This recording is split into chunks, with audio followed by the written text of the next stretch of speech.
Hoy en Retrologando vamos a recordar, a revisar parte de la obra porque es inmensa, pero bueno, esto es lo que tengo yo de ese gran autor, de uno de los grandes de la literatura de género, negro, terror, ciencia ficción, que es Robert Bloch.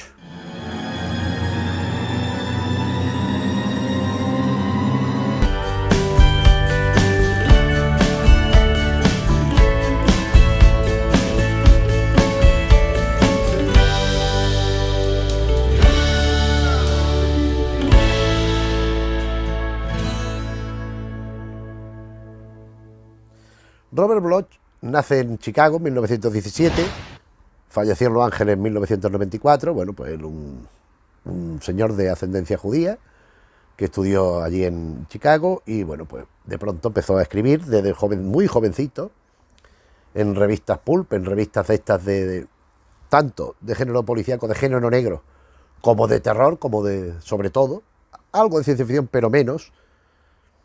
Y bueno, pues enseguida empezó a haber publicado relatos, a ver sus trabajos pues pagados, algo que le llenó de satisfacción, algo que ahora volveré, entró de pleno en el círculo Lovecraft, con el propio Lovecraft mantuvo una correspondencia, incluso hay unos cuentos que están interrelacionados entre ellos dos, y después ya llega su gran momento, se traslada a Hollywood, hacen versiones fílmicas y televisivas de sus cuentos y de sus novelas hasta reventar, hasta decir basta, que son muy numerosos, son muchos más de los que tengo yo.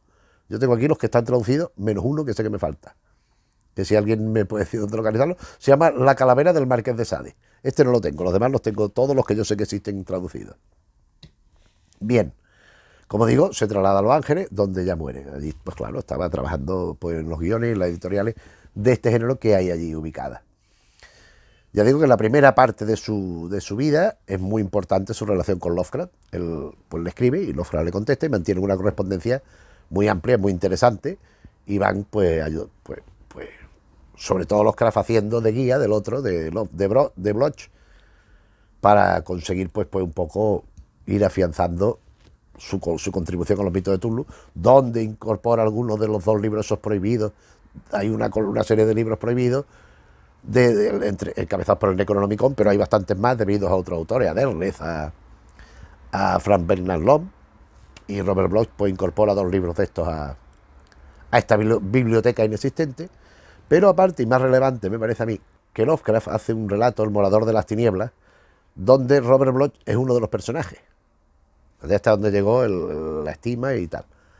En consecuencia, el propio Robert Bloch escribe otro relato, El vampiro estelar, donde él somete a Lovecraft a una muerte espantosa. Es una cosa terrible. Y no solo esto, sino que años después hizo la continuación del morador de las tinieblas, La sombra que oyó del chapitero. La continuación directa, o sea, proseguir el relato del maestro, pues quiso hacerlo así. Además de su pertenencia a los mitos de Lovecraft y de los mitos de Cthulhu, porque él incorporó bastantes cosas a eso, en el libro algo así como de los gusanos, la recopilación lo mostré en la versión original cuando hablamos del círculo de Lovecraft, hablamos de la parte específica esta de Robert Bloch, pero a partir de un momento empieza a crear su propia literatura y su propia mitología, encabezada ¿por qué? Por Psicosis, por Psycho. Aquí, este librito, pues claro, aquí no, pero Psycho. Psicosis. De esto ya dedicamos también un vídeo a todo lo que es el universo de Psicosis. Hablamos algo de este libro, hablamos sobre todo de la película y de las secuelas fílmicas que hubo. Y también de pasada de otra cosa que es la continuación evidente, Psicosis 2. Porque hubo la versión fílmica, Psicosis 2, que a él no le pareció nada interesante, no le pareció nada acorde con lo que él pensaba que era el destino de Norman Bates. Bueno, Psicosis, ¿qué vamos a decir de Psicosis? Remito al vídeo donde hablamos de Psicosis, pero vamos a esencializar diciendo un chico, bueno, un joven, ya 20 y tantos, 30 años, que vive en una casa con su madre, se supone, y abajo tiene un motel, que es de lo que vive en el negocio que regentan. Resulta que está trastornado, es un entusiasta de la taxidermia, está todo el día disecando animales que se encuentra por allí atropellados o lo que fuera, Y por allí han puesto una autopista, y entonces ya en el motel este no para nadie. Entonces llega una chica que ha defalcado un dinero, ha robado un dinero, y es víctima allí de la madre de Norman. La hermana la está buscando, por mediación de un detective saben que ha estado allí, descubren que la madre de Norman murió hace 10 años. ¿Qué ha pasado? Entonces, y la perturbación de Norman, que se cree pues, que es su madre también. Se desdobla la personalidad, la suya, la de su madre, además enfrentada.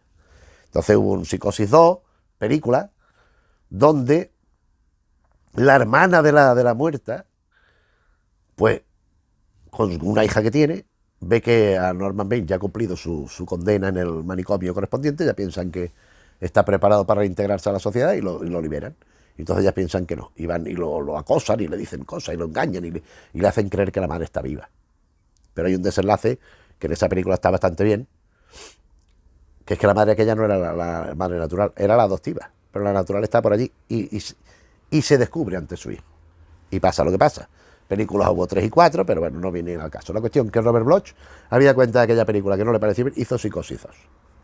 En Psicosis 2 Norman se fuga del manicomio y de pronto en determinado sitio empiezan a sucederse crímenes cortados por el mismo patrón que los de Psicosis. Y parece que ha atracado a un tío en un coche, se lo ha cargado y le ha metido fuego. Y se ha ido a cometer sus crímenes por allí. Adelantando la novela, descubrimos que Norman es el muerto quemado dentro del coche. O sea que el otro es el que está haciendo todos los crímenes aquellos. Porque aquella psicosis, a fin de cuentas, no es solo una cosa de uno, sino que también es más generalizada de lo que se pueda creer. Algo que todavía se pone más de relieve en La Mansión Bates, Psicosis 3, donde la maldad la encarna, pues esta mansión, esta casa, allá arriba de la lomita esa, con la escalera aquella tan conocida, porque es que la casa es que era esa, la de la que Hitchcock en 1960, en la versión fílmica, recrea exactamente todo esto. Y es lo que le da el empujón, el aldabonazo definitivo para que Psicosis sea un fenómeno universal. Y bueno, hay ya versiones posteriores y tal igual. Pero la novela es que es estupenda, la novela está muy bien. Las otras dos, pues no sé yo si están tan bien, pero bueno. Entonces, de las muchísimas novelas que tienen, bueno, también hay que decir, antes de adentrarnos en más novelas, que esto quizá lo debí decir antes, que también fue, aparte de los relatos que han versioneado guionistas ajenos, otra gente, él hizo guiones de largometraje Amor entre sombras, The Nightwalker, de William Castle, de 1964, quizá de los más conocidos, pero después en series televisivas ha hecho bastantes guiones, por ejemplo, de series como Star Trek, como Thriller, que era una serie de género detectivesco, de género misterio, de suspense, con asesinato incluido, que presentaba y en algunas ocasiones intervenía como actor Boris Karloff. También en algunos episodios hizo los guiones de las distintas versiones de Alfred Hitchcock Presenta o de Los límites de la realidad y cosas de estas, aparte de los que están basados en su material, como digo, que los tengo aquí. Aparte de las 3 novelas que hemos mostrado ya de Psicosis, la primera del 60, la segunda es de los 70 o 80 incluso, y la tercera del principio de los 90, es de lo último que escribió, pues tiene otra serie de novelas, algunas muy interesantes y que también se han hecho versiones en cine, menos conocidas quizás, pero por ejemplo, Pirómano es otra, el original es del año 61, por lo que he podido ver en la ficha del libro, y esta versión es del 94. Esta novela, Pirómano, pues consiste en cómo volvemos a la alteración mental, a la psiquis rota, podríamos decir, ¿no? Aquí hay un investigador que va siguiendo una secta que se le supone pues una actividad delictiva, y por donde va yendo él van sucediendo incendios. Va habiendo casos de ataques con fuego a lugares, a sitios, a gente. Yo no voy a decir los finales porque, claro, pero algunos son bastante fáciles de adivinar. O parece que es una cosa, todo el tiempo parece que y de pronto hay un giro y cambia otra cosa. Esta novela, en cierta manera, se podía emparentar con Los crímenes del ferrocarril de ABC Murder de Agatha Christie. Y ahí lo dejo, no digo más. Aquí tenemos dentro de lo que es el género negro, terror, que esto es una novela detectivesca de género negro, con especial interés, incidencia, en las sensaciones, los sentires de las víctimas. Es decir, aquí vienen unos individuos y acosan y amenazan y matan a gente, a una familia y tal, y es la perspectiva de las víctimas lo que nos interesa más, o sea, los temores, lo que les va pasando. Después aquí tenemos dos versiones de la misma, pero son la misma, pero claro, yo me las compré porque no sabía que era la misma. Cría cuervos, que es la más conocida, y La muerte más extraña, que es la misma, o sea, lo que pasa es que le han cambiado el título al modo de Emilio Carrere para que parezca distinta. Cría cuervos, ¿en qué consiste? Esto es una novela también de suspense, en la cual pues hay un matrimonio que de pronto va con el coche por la carretera y se encuentra un chico joven, jovencito, con la cara destrozada, que tiene un accidente. Hostia, ¿qué hacen? ¿Por qué lo que hacen? Pues acogerlo. Y la casa lo trata bien y este empieza, que es un mara, es un chalado. Siempre estamos hablando, aún en las novelas policíacas, siempre ese ingrediente de terror, de la mente perturbada, de la mente torturada, de la mente que lo que produce son consecuencias nefastas a las personas que lo tratan. En este caso, este matrimonio, que este chico que lo apoyan y lo ayudan en todo, pues cómo les devuelve la amabilidad y la ayuda. Mundo Oscuro, tres cuartas de lo mismo. Una novela negra donde esta se parece más a la anterior, no al Cría Cuervo, sino al terror. En la que se llama Terror es un poco lo mismo que esta. Atracadores, asaltantes, amenazan, pegan, violan, fuerzan, atacan, tal. Su contribución narrativa de mayor extensión, más importante, a Lovecraft, al universo Cthulhu, es el horror que nos acecha, que está de pleno integrada en estas cosas. O sea, aquí además este final es un final bastante... Lo que pasa es que aquí ya, como ocurre con Brian Lumley, pues aquí hay unos investigadores, unos señores concretos que son una especie de detectives del oculto. Esta novela tiene un final demoledor, un desenlace pues muy, muy maravilloso dentro de lo que es la mitología esa, ¿no? Aquí tenemos La noche del destripador.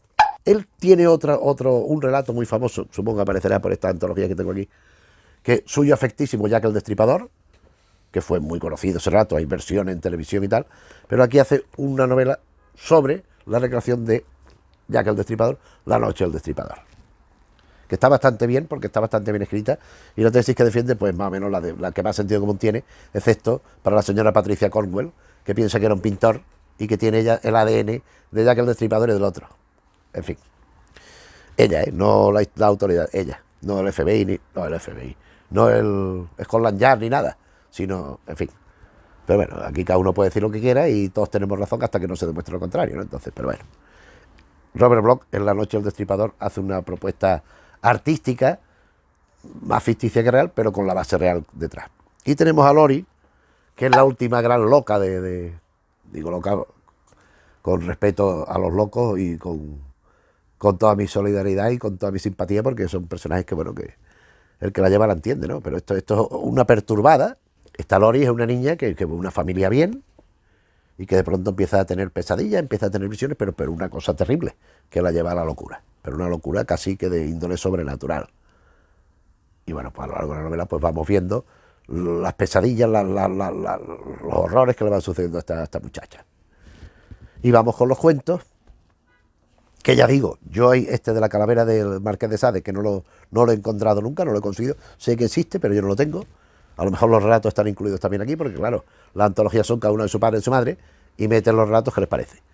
Pero para empezar son relatos, pero una especie de novelización, puesto que tiene un elemento común de la película en los límites de la realidad. En los límites de la realidad es la versión de Robert Bloch de Twilight Zone, en la película de la Warner Bros., que contiene, vamos a buscar el índice, porque contiene una serie de cuentecitos, de relatos, 4, Bill, Valentine, Helen, Bloom, bueno, son los nombres. Son los nombres del que ha visto la película, pues bueno, ya se acordará del avión de pasajero, que es un relato de Richard Matheson. Se acordará del anciano negro que llega al asilo y les va cambiando la vida a todos los que hay allí y después se va a hacer lo mismo, una especie de personaje mágico. Después la niña el niño que conoce a una muchacha joven que le da un golpe con el coche. Él va en la bici y la muchacha le da un golpe con el coche y lo lleva a la casa y se encuentra con que el niño allí o donde fuera, pero en su casa seguro. Todo lo que se le antojaba sucedía y aquel otro individuo racista, bruto, que nada más que estaba en los Estados Unidos. Ah, pues aquí tiene que estar Hitler y no sé qué. Y de pronto entra una especie de somnolencia y se traslada a distintos momentos de dictadura sufriendo él. Ve, él está de judío en la Alemania nazi, él está de negro en el sur de los Estados Unidos cuando la época del Ku Klux Klan y todo esto, y va sufriendo en sus carnes se había buscado. Aquí tengo El terror volvió a Hollywood, que estos son dos relatos distintos. Algo llamado Enoch es más bien de los mitos de Cthulhu, y El terror volvió a Hollywood es de un asesino en serie, de una especie de Norman Bates en Hollywood, con toda la parafernalia y todo lo que hay allí en medio. Estos son libros de relatos, entonces pues vamos viendo. Aquí tenemos Hiélase la sangre, en todo, inevitable, autor de Psycho, autor de Psicosis, más o menos lo va poniendo en todo. Vamos a ver el índice, a ver qué cuentos más representativos hay aquí, porque hay algunas veces que hay cuentos muy notables y que son muy conocidos, otras que no tanto. La función debe continuar, en parte relacionada con lo que hemos dicho del de Hollywood. A ver, cosas del teatro, la obra maestra, me gustan las rubias, Cabas de esa fosa, esta está bastante bien. Donde pacen los búfalos, sobre lo ancestral que hay en los Estados Unidos, aunque ahora estén casas y edificios, la clásica historia de una casa edificada encima de un cementerio de indios, algo parecido. Vive un Betsy Blake, relacionado con la madre de Bates, de Norman. Yo no te quiero, Doctor Fer, lo más divertido, el toque final. Bien, estos son los cuentos que vienen aquí. Después tenemos cuentos de humor negro, aquí con el sátiro aquí subido en una lápida tocando la flautita muy a gusto. Vamos a buscar el índice. El arte mortífero, Terror en Hollywood, el otro es la secuela de este. Terror en Hollywood, el terror vuelve a Hollywood. Pues este es el relato original. Aquí hay uno, creo recordar, un hogar hospitalario, no está aquí. El arte mortífero, este está muy bien también. Hay cuentos de vudú, hay cuentos de suspense y hay cuentos de terror, pero ya no solo de terror. Aquí ya empiezan a combinar, bueno, es que yo el orden de los cuentos estos no sé cuáles son, pero aparecen relatos tanto de terror mundano, podríamos decir, de asesinos, de locos, de depravados, de gente que son sádicos, junto a elementos de terror sobrenatural y a su vez también, pues ¿cómo podríamos decirlo? Porque es que eso es un terror, el terror mitológico. Ya veremos algunos donde aparecen los vampiros, donde aparecen las momias, donde aparece tal, y donde quizás se podría encardinar un poco sus relatos del ciclo de Cthulhu. Escalofríos, con 4 R's aquí, escalofríos. Vamos a ver qué contiene esto. Nadie se burla de los dioses. Este es un relato muy interesante, muy bonito y muy bien hecho y muy terrorífico, relacionado con los profundos, con los ancestros aquellos de Lovecraft y todo esto. En esa línea va también, hay otro por aquí, como un dios. La feria de los animales es otra también, donde se combina el crimen con otros elementos. El oráculo, la modelo también es un cuento bastante conocido, bastante versioneado. Aquí tenemos este otro, alaridos. Y aquí tenemos los alaridos de abajo. Alaridos, que bueno, que si Robert Bloch le sobrecogió psicosis, con alaridos le llevará la más negra cima de los espeluznantes. ¡Oh! Estos son estos de Gemini, las narraciones de Gemini, que son estas de este formato, publicaron cosas muy interesantes. Bueno, aquí tenemos El monstruo anda suelto, La existencia de nuestra época, El guía espiritista indio, claro, lógicamente americano, la tradición de los indios, de los nativos americanos, en su variante orientada al terror, es muy recurrente en Robert Bloch, que además lo hace muy bien. Lucy viene a quedarse, también una perturbada, Negocio turbio, Los monstruos de Balzac, este también es muy conocido.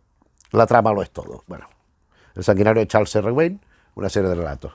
Háblame de horror, otra entrega de cuentos, que ya digo que cuentos, pero y faltan la hostia, que no están traducidos, faltan muchísimos. Convenio diabólico, Las bestias de Balzac, que lo hemos visto en el anterior. La chica de Marte, una de sus incursiones en la ciencia ficción, también oriental al terror. La trama es lo que vale, también lo hemos visto. Su versión espúrea, La bella y la bestia. La máquina de la buena aventura, muy interesante también, sobre, ya podemos suponer, o sea, es que los títulos son bastante elocuentes. Lo que pasa es que no podemos imaginar el giro a donde desemboca aquello. Pero La máquina de la buena aventura ya podemos suponer una idea genial. Los esponsales inenarrables, Bienvenido forastero, El espíritu indio, La venganza de Chenlam y Cuestiones de principio. Y aquí tenemos estos dos que publicó Valdemar, compuestos por libros más antiguos, pero son los mismos. O sea, yo hay algunos, no los que he enseñado, sino otros que ya sabía que, porque he visto los índices de la tercera fundación, que es un material de archivo esencial para estas cosas, pues ves que coinciden. Bien, aquí tenemos Dulces para lo dulce, Los hacedores de sueño, El aprendiz de brujo, su versión también del relato original y dónde desemboca eso del brujo. Beso tu sombra, Mr. Steinway, ya lo vimos, El espíritu propicio, La gatera, muy bueno. Las gafas tramposas, Rapsodia húngara, El faro, La casa hambrienta, La bella durmiente, Tren infernal y Enoch, que también lo vimos en otro sitio, en la línea de Lovecraft. Pero claro, estos son antologías que eligen, no sé si son directamente traducidas o están hechas por algún antólogo español sobre cuentos que le apetece. Entonces, el que marca el camino, el que abre el camino, es que digo 24 historias, es el que contiene estas antiguas que digo, estas de otros libros, algunas esenciales. Y aquí están también casi todas las de los mitos de Cthulhu. La capa, Escarabajos, los honorarios del violinista, otro cuento fastuoso, algunos ambientados en épocas como la novela de Jack el Destripador, siglo XIX. Alguna vez, pero muy pocas veces, va mucho más atrás en el tiempo. La vez del Marqués de Sade, me imagino que sí, pero como no la he leído porque no lo tengo, pero otros sí. Bien. El homúnculo, El extraño vuelo de Richard Clayton, suyo afectísimo Jack el Destripador, al que ya aludí, que es unas cartas de Jack el Destripador donde se revela la identidad un tanto sorprendente. El influjo del sátiro, El demonio negro, El dios sin rostro. Aquí es que vamos combinando de Lovecraft y de otras cosas.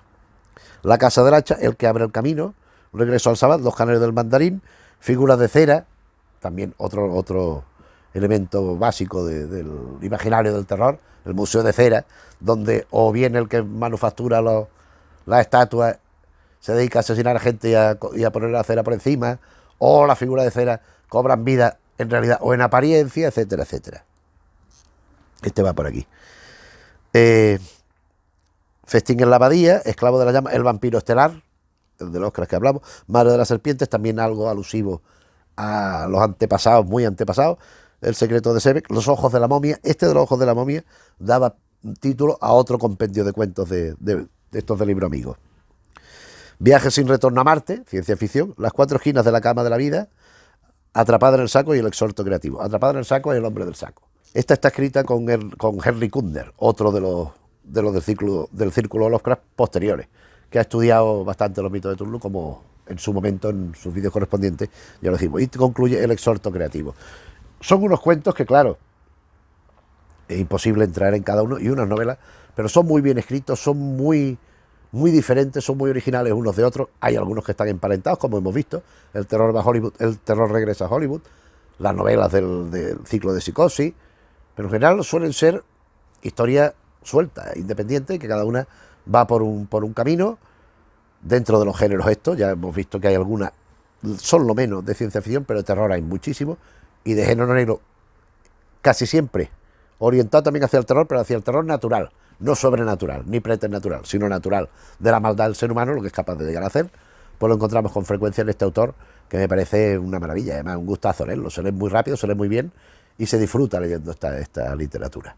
Y por eso te lo hemos querido recordar, si ya lo conocías, o en su defecto, invitar a que lo leas si no era así, porque estos libros, pues la mayoría son muy asequibles todavía, se pueden encontrar en las librerías o incluso en las librerías de segunda mano, y son libros que, para los que nos gusta este género, pues son altamente recomendables porque son maravillosos, porque es un escritor excelente, muy prolífico, ya digo, y esto debe ser más o menos la mitad de lo que llego a hacer, pero si no está traducido más, pues tampoco es cuestión de ponerse a hablar de cosas de otras lenguas. En fin, lo dejamos aquí, espero que te haya gustado el vídeo, si es así le puedes dar a like, suscribirte si te gustan los asuntos que vamos tocando aquí en el canal, aconsejar a la gente que conozcas que le pueda interesar, hablarles de la existencia nuestra, por si se quieren sumar al carro y acompañarnos también en este viaje, y nada más. Pues gracias por la paciencia y por la atención. Un saludo.